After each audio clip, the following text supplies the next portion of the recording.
welcome to the Multimedia Eatery, the multitasking cooking show where I make a quick, easy dish while also simultaneously working on an art project based on a random prompt.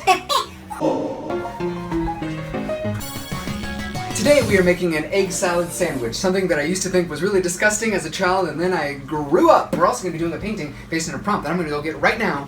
Optimism. Oh, what a great time. As you can see, the water's already boiling. Kind of like how I was born into this world and the ocean temperatures were already heating up, so what am I supposed to do about it? I can't just turn down the temperature. Well, I can on these, but it's not that easy with climate change.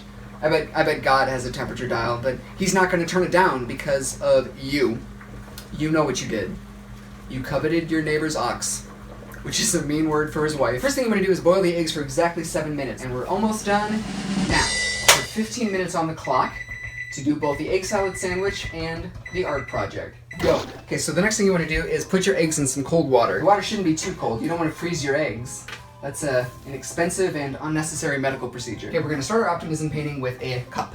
I know it's very simple, but it'll all make sense in a few minutes. While those are cooling, we're going to start the saucy part of it, because you can't accomplish anything in life without some multitasking. Just the other day, I simultaneously balanced my checkbook while saying, "Look, I can balance my checkbook on my nose." Now we're going to start with mayonnaise, and a real chef makes his own mayonnaise from scratch, which is why we're going to use an old bottle of Miracle Whip. There's no time to measure. Oh god, do I not have enough? Straining to get it out.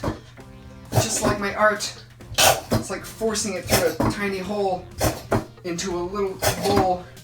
Sometimes it hurts to get it all out, but when it's done, it looks kind of gross. This is a metaphor comparing art to human shit. Did you get it? Let's move back to this painting here. From this cup is going to be flowing a beautiful rainbow. Ideally, you should really have a really fancy, spicy Dijon mustard, but, you know, we have to do the cheap stuff because of budget cuts so that we can afford this amazing, high-quality studio set. This is only 2 tablespoons of, whoa, it did that thing where it urinates on your food. Now the recipe calls for something spicy like cayenne pepper, but I'm really sensitive, which is why I delete mean YouTube comments and also use paprika instead. Seasoning salt, which I got from the dollar store for only $1. You don't want to leave a rainbow unfinished, because then you won't be able to go to the end of it. And you know what they say is at the end of the rainbow? A science professor who condescendingly explains the way light is bent by prisms. And we're gonna leave out indigo because everybody knows indigo is the sort of like adopted stepbrother of the rainbow that nobody really wants to be there, but he's still invited to the family gatherings for some reason. Why don't you indigo home? Now it's time to peel the eggs, and I have a tried and true method of peeling eggs. Well, that's not true. I haven't tried it, but we're gonna do it now. There we go. I should have fully committed to that bit and just like smashed it, but then it would have been a pain to like pick out all the shells. And this way, the shells come right off, and you can just throw the egg away and eat the good part.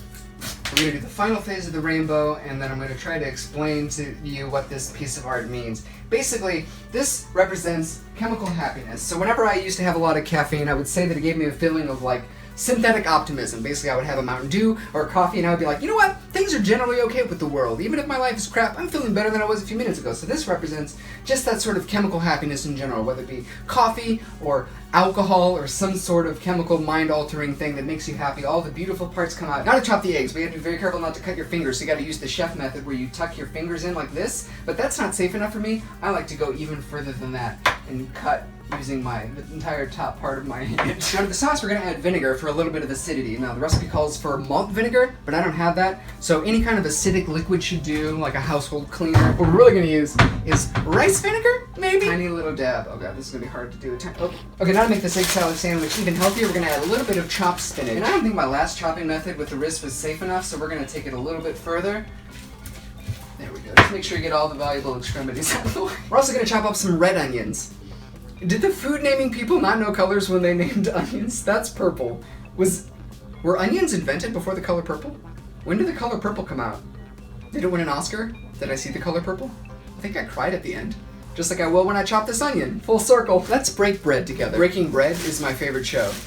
It's about a rogue baker who bakes bread without a permit. His name is Walter Whitebread. Okay. There that is. There's the egg salad sandwich. But we're not done with this yet. There's one more secret to this that I haven't told you.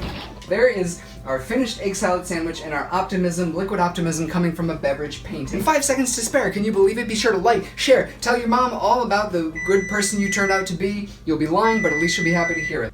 That was so good. Okay, so the secret meaning behind the Optimism painting is that there's a skull and crossbones on the cup, and when you hold it up to the light, you find out that the thing you thought was giving you happiness was actually some kind of poison. It's an illusion, it's not real happiness, the thing you're partaking is slowly killing you. Just be careful, everything in moderation. Don't be too happy? Is that what I was gonna say? No, you should be optimistic even when it's killing you. I don't know what the moral of the story is, but it's art, it's up for interpretation. You do the work so the artist doesn't have to. Thanks for watching, and remember, optimism makes the world go round. Not truly. Mostly it's gravity and a little bit of rainbow magic. See you next time.